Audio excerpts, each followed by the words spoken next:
সকালের সমস্ত কাজের মধ্যে এই একটা কাজ আমার কাছে ভীষণভাবে বোরিং লাগে, ওভেন মোছা। তোমাদের কি এমন হয়?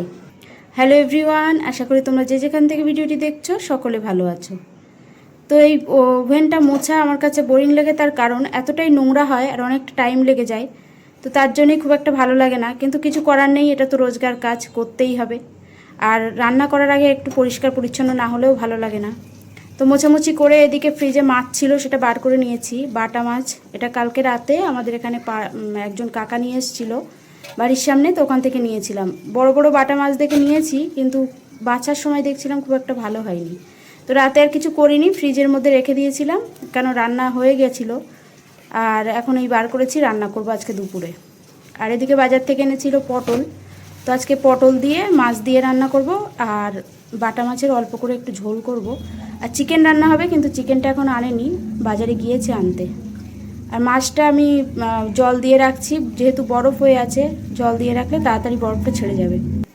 আর আজকে বিকালে একটা দারুণ একটা রেসিপি বানাবো তাল দিয়ে, তোমরা পুরো ভিডিওটা দেখতে থাকো, তাহলে বুঝতে পারবে। তো এদিকে পটলগুলো বাছতে চলে এসেছি, সমস্ত কিছু কোটা বাছা করে নিয়ে রান্না করতে আসলে কিন্তু রান্নাটা একটু তাড়াতাড়ি হয়ে যায়। আর ভাতও বসিয়ে দিয়েছি ওদিকে, আর একদিকে দিয়েছি মাছ ভাজা করতে। মাছগুলো ভাজা হয়ে গেলে তুলে রেখে ওই তেলের মধ্যেই আমি পটলটা রান্না করে নেব। পটলটা একদম হালকা মশলায় রান্না করব, খুব একটা বেশি মশলা দেবো না, আর বেশি বেশি ঝোলও রাখবো না। তো মাছগুলো আমার ভাজা হয়ে গেছে, এবার তুলে রেখে দিচ্ছি। ওই তেলের মধ্যে একটুখানি পেঁয়াজ কাঁচা লঙ্কা ভাজা ভাজা করে পটলটা দিয়ে দেবো।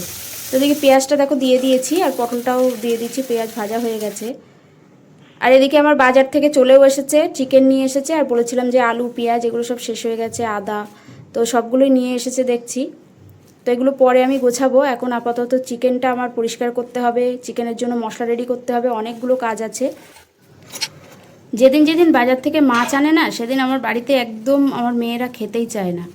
আর ওর পাপা তো খায়ই না, একদমই মাছ সবজি এইসব পছন্দ করে না, ও সবসময় একটু মাংস হলেই ওর ভালো হয়। আর আমার মেয়েরা হয়েছে একদম ওর পাপার মতো, মাংস না হলে ওরা ভাতই খেতে পারে না।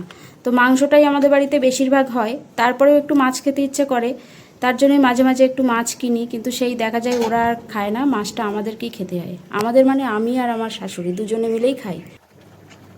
জানলা দিয়ে এতটাই হাওয়া আসছে যে গ্যাসটা মাঝে মাঝে নিভে যাচ্ছে, কিছু করার নেই, জানলাটা খুলে না রাখলে আবার আলোটা ঠিকভাবে আসছে না। আর আলো না আসলে তো ভিডিও করছি, তার জন্য জানলাটা খুলে রেখে দিয়েছি। আর লাইট জ্বলছে অবশ্য, তারপরেও কিন্তু অন্ধকার অন্ধকার লাগছে বলে জানলাটা খোলা আছে। তো কিছু করার নেই, এইভাবেই রান্নাটা কমপ্লিট করতে হবে। তো এদিকে পটলটা আমার মোটামুটি হয়ে গেছে, আর এদিকে মাছের ঝোলও হয়ে গেছে, এর মধ্যে অনেকগুলো কাজ কমপ্লিট করে এসেছি, রান্নাও কমপ্লিট করা হয়ে গেছে, সবগুলো ভিডিও করতে পারিনি। আর এই যে চিকেনটাও রান্না হয়ে গেছে, আর এদিকে পটলটাও আগেই নামিয়ে রেখেছিলাম। তো সব কাজ করে আমি আবার স্নান ধান করে এসে গ্যাসের ওভেন টোভেন সব কিছু আবার একটু মোছামুছি করে ক্লিন করে নিয়েছি। রান্নার পরে একটু পরিষ্কার পরিচ্ছন্ন না করলে আবার দেখতে খুব একটা ভালো লাগে না। তারপর খাওয়া দাওয়ার পরে আর রেস্ট করিনি, বিকেলবেলা চলে এসেছি। আর এই যে দুধ বসিয়ে দিয়েছি, রান্না করবো হচ্ছে তালের পায়েস, আগেই বলছিলাম। তো তার জন্য দুধটা ফোটাতে দিয়েছি, আর এদিকে আমি 100 গ্রামের মতো গোবিন্দভোগ চাল ভালো করে ধুয়ে নিচ্ছি। দুধটা ভালোভাবে ফুটে গেলে ওই চালটা দুধের মধ্যে দিয়ে দেবো। আর এই যে পায়েস রান্না করার জন্য তোমরা তো জানো অনেকেই যে অনবরত চালটা নাড়তে থাকতে হয়, না হলে কিন্তু পায়েসটা অতটা ভালো হয় না। মানে হয়তো চালটা দলা পেকে যায় বা তলায় লেগেও যেতে পারে, তার জন্য অনবরতই নাড়তে হয়। আর অল্প করে আমি একটুখানি দুধ তুলে রাখছি, এর মধ্যে একটুখানি পাউডার দুধ গুলে দিয়ে দেবো। পাউডার দুধ দিলে কিন্তু টেস্টটা বেশ ভালো হয়। চালটা মোটামুটি সেদ্ধ হয়ে গেছে কিনা দেখছি, চাল সেদ্ধ হয়ে গেলে আমি পরিমাণ মতো মিষ্টি দিয়ে দেবো। তো আমরা চিনি কম খাই, আবার তালের পাল্প দেবো বলে চিনিটা একটু অল্প করে দিচ্ছি। আর এদিকে এই যে দুধটা গরম অবস্থায় পাউডার দুধটা দিয়ে ফেলেছিলাম, তার জন্য দুধটা ঠিকভাবে গুলেনি, একটু হালকা ছিল, দলা দলা হয়ে গেছিলো, কিন্তু কোনো সমস্যা না, এইভাবে গালে পড়ছিল হালকা হালকা, এইভাবেও খেতে ভালো লাগে। তারপর দুধটা এই যে দিয়ে দিলাম ওর মধ্যে, আর দিয়েছি কিছুটা নারকেল কোড়া। নারকেল কোড়া দিলে একটু গালে নারকেল পড়ে, ভালো লাগে খেতে। তারপরে অনবরত নাড়তে হবে, নাড়তে নাড়তে একদম ঘন হয়ে আসলে তারপরে এই যে তালের পাল্পটা দিয়ে দেবো। আর তালের পাল্পটা আমি আগে থেকে কিন্তু জাল করে রেখেছি, একদম শুকনো শুকনো করে রেখে দিয়েছি। এটা ফ্রিজে ছিল, ফ্রিজে আমি স্টোর করে রেখে দিয়েছি, অনেক দিন এটা খাওয়া যাবে। তারপরে এই যে ভালো করে এটা এবারে অনবরত নাড়তে হবে। নাড়তে নাড়তে একদম কালারটা চেঞ্জ হয়ে আসবে।